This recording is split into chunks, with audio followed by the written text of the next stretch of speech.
Sebelum sarapan makan boges dulu ya.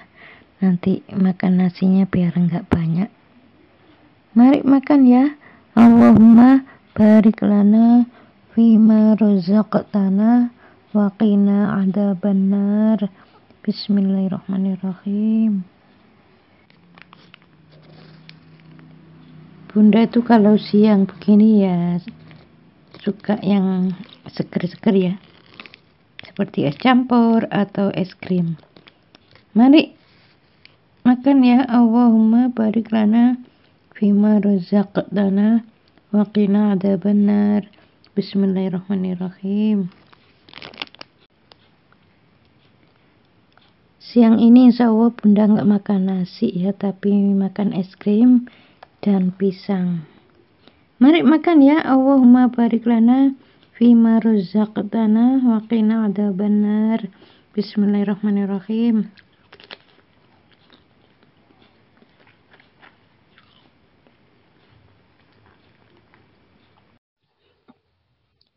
Sebentar lagi kan bulan puasa ya.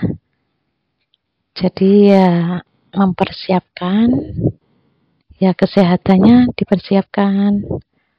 Terus makanan yang sehat ya, kalau bisa sebelum bulan puasa itu sudah beli madu untuk sahur ya. Pokoknya dijaga kesehatannya, saling memaafkan sebelum puasa. Kalau di adat Jawa biasanya megengan, istilahnya megengan itu selamatan ya, dibawa ke masjid, doa bersama, bawa ayam, bawa nasi ya.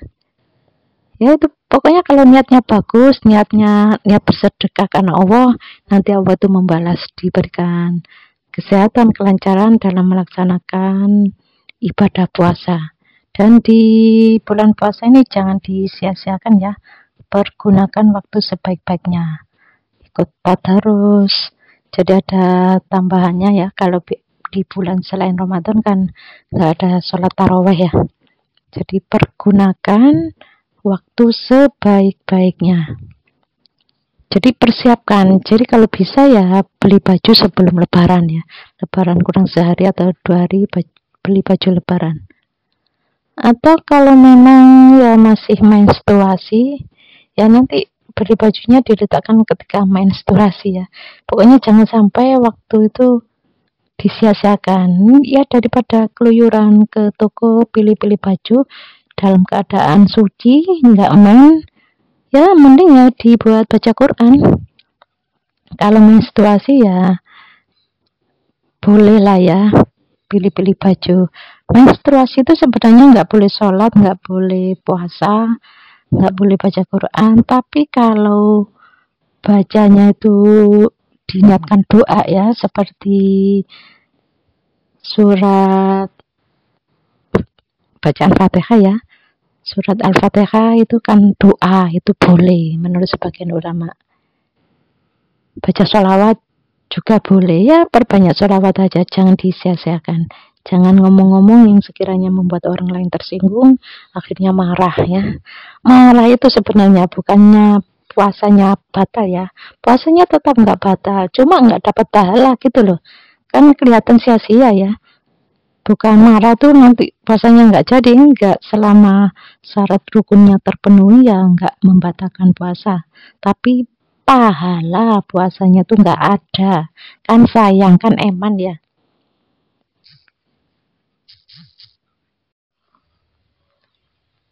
Saya dalam menceritakan amanah Allah ini juga harus berpikir bagaimana orang itu bisa melakukan kesabaran sehingga nantinya Allah dekat dengan mereka. Itu dijelaskan ya. Jadi jangan merasa terpojok dengan ujian yang merasa berat, kan seperti itu. Beratnya ujian jika itu yang diawali bukan karena dosa, berarti Allah Ta'ala itu sudah mempersiapkan pahala yang besar. kalau ujian itu muncul karena dosa-dosanya dulu yang terus-menerus dilakukan, belum mohon ampun di titik kesalahannya, ya muncullah ujian. Itu berarti ujiannya dari dosa. Berarti dia diingatkan oleh Allah Ta'ala untuk menyelesaikan dosa-dosanya. Ya misalnya ujiannya berupa ambien ya. Ini insya Allah kalau ambien ini biasanya di dalam keluarga. Jadi orang yang kena ambien ini ya, di dalam keluarga dia tidak mampu menyerap baik buruknya. Intinya pokoknya kalau di dalam keluarga itu, kalau ada persoalan dalam keluarga itu, maunya jengkel, diam, marah. Nah, tapi kalau dia itu hanya cuma sekedar menonjol saja ya, berarti dia banyak diamnya, tidak banyak keluar marahnya. Tapi nanti kalau orang itu ambiennya itu sampai keluar darah, berarti emosinya tuh meledak, emosinya tuh keluar.